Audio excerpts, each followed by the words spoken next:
Wait, don't you want to do the... Oh yeah, the evaluation. Please share the evaluation criteria.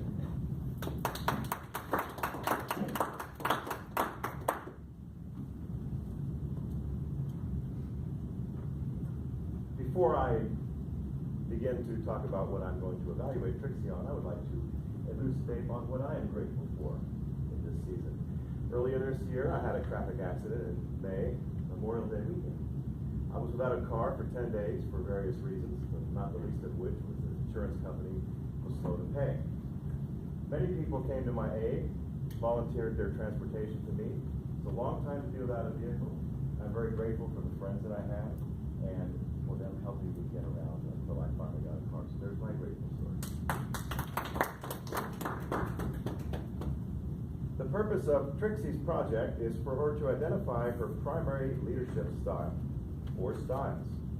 She is to share some aspect of her primary leadership style or discuss leadership styles in general.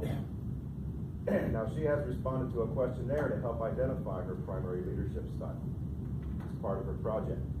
She will now deliver a well-organized speech about some aspect of the styles. She may choose to do this, as I said, in general or her particular style.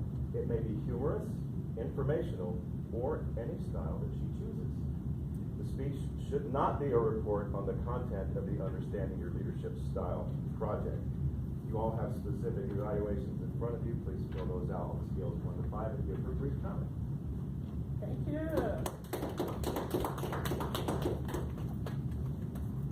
I love that flag reminding me what I needed to do. Trixie has ventured down the pathway to learn her leadership style. And while Toastmasters was a big part of that, Trixie has learned many unique insights. She learned about her style while on this journey. Trixie will share with us lessons learned from being in the district, an officer of the club, and other aspects of leadership. Please help me welcome our Toastmaster of the Year, Hunter-Merrill, as she speaks on leading with transparency and gratitude. Thank you. Hunter-Merrill. Oh, I didn't say the last one. I apologize. That's okay.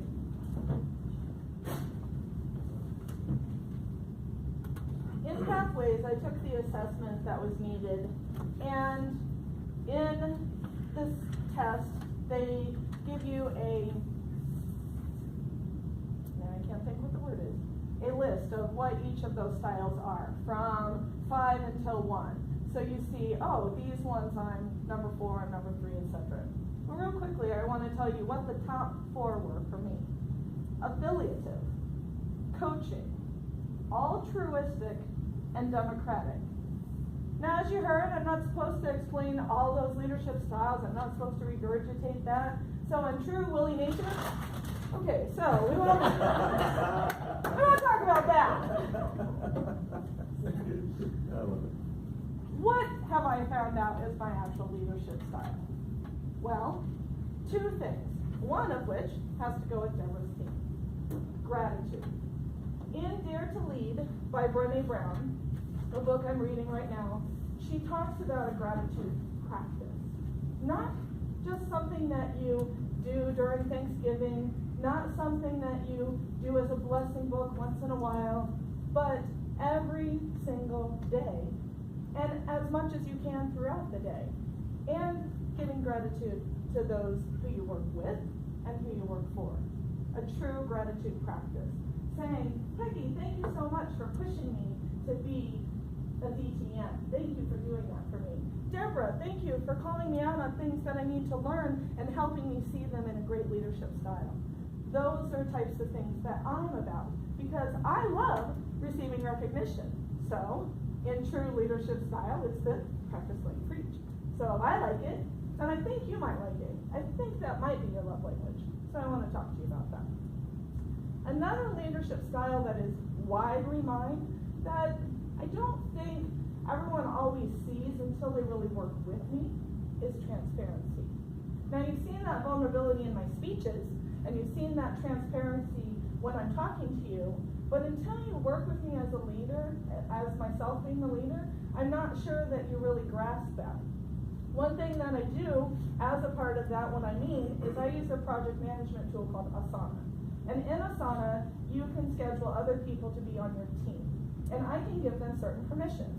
So let's say that Peggy, Jeff, I was trying to call you John for some reason, Deborah are on my team. I can lock it down so they only see their tasks, but instead what I do is I make that so everybody can see what's going on. Transparency. True transparency. Why do I do that? Because I want you to be able to see what Jeff is doing. And maybe your bandwidth during this week is low, and you see that Jeff is high, and he might have some things that he could use help on. And maybe you'll reach out and offer help. I don't push that in my team, but I know that that naturally happens, organically, I think is the word you've used before.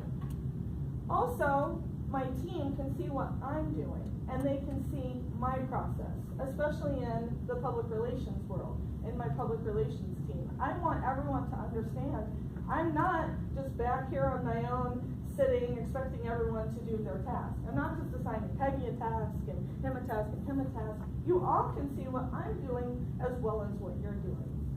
That, to me, is crucially important, because I've been with leaders that I'm constantly calling, saying, what can I do? How can I help you? Or maybe I'm waiting for a deliverable for them, and I don't know where their status is on it, and it's driving me crazy, because I don't know. I have no idea. Do I bug them? Do I send them another email? My team doesn't have to do that for me, and I don't have to do that for them. Every now and then, maybe a project update, but for the most part, everyone's transparent. The other aspect of that transparency is something that you started seeing in my speeches, and that is back to me, the vulnerable transparency. Hi, I didn't share with you before that I had Asperger's, but you know what? I think that now that I've been in this leadership role, I realize, hey, maybe I should have shared that with you, and that'll help you more. That'll help me more, because I feel like if my team understands how to speak to me, and I understand how to speak to my team, then we're able to actually have a team conversation.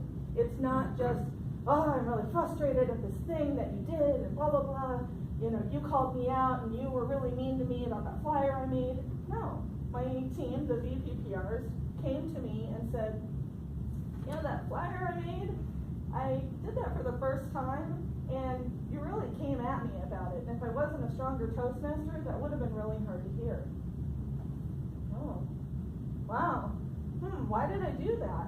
Well, then I can assess, oh, that's that black and white Trixie coming out again, not softening the ground a little bit and being a little too harsh. And when I was able to share with my VPPRs, this isn't an excuse, I'm just sharing who I am so we can have a better conversation, they responded, wow, thank you so much for sharing that with me. Thank you for being so open. Now I understand. Oh, okay, maybe I need to be more transparent with my team. So this is a lesson that I've recently learned is, though I believe in openness and vulnerability and transparency, it taught me there's still some things that we tend to keep private to ourselves, that maybe we think, I don't need to share that with my team. What does it matter that my team knows that I have Asperger's? It matters. And that's what I feel my leadership style is. Transparency and gratitude practice. Be very open, be very vulnerable, be recognizable, and give recognition. Thank you for helping on my team. Thank you for doing things. Thank you so much for allowing me this time to share my leadership style. Thank you.